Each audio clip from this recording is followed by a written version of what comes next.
KUSI News at 10.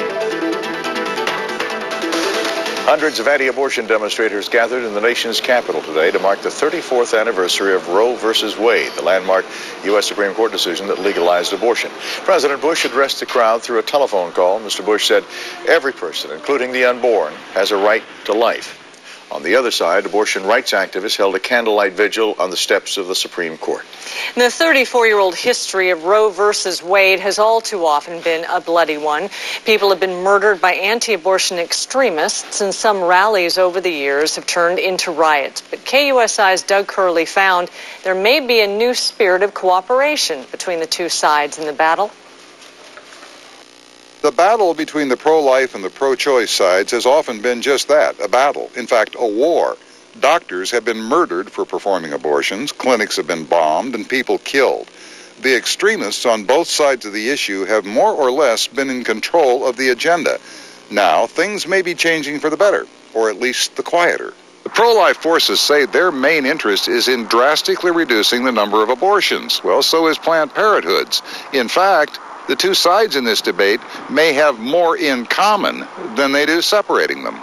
For years, Michaeline Fredenberg has been one of the lead voices in the pro-life movement.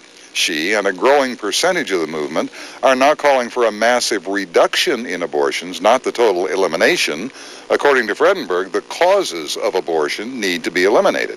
People need to make different choices, and we have to have a system of services that are available to really affect long-lasting change. Vince Hall of Planned Parenthood San Diego knows Fredenberg, and he agrees with her. It's past time for people to stop yelling at each other and start talking to each other about things like comprehensive sexuality education in the schools, which is supported by over 90% of Americans.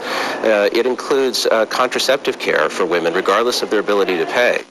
The fear both of them have is that politics and religious extremism may still try to stifle reason and cooperation.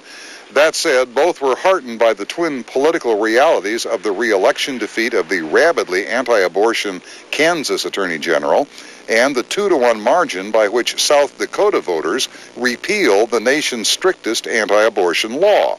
If prevention and education can be made to work, then abortions will automatically decline. If that happens, the two sides may not be popping champagne corks, but at least they won't be throwing the champagne bottles at each other. Doug Curley, KUSI News.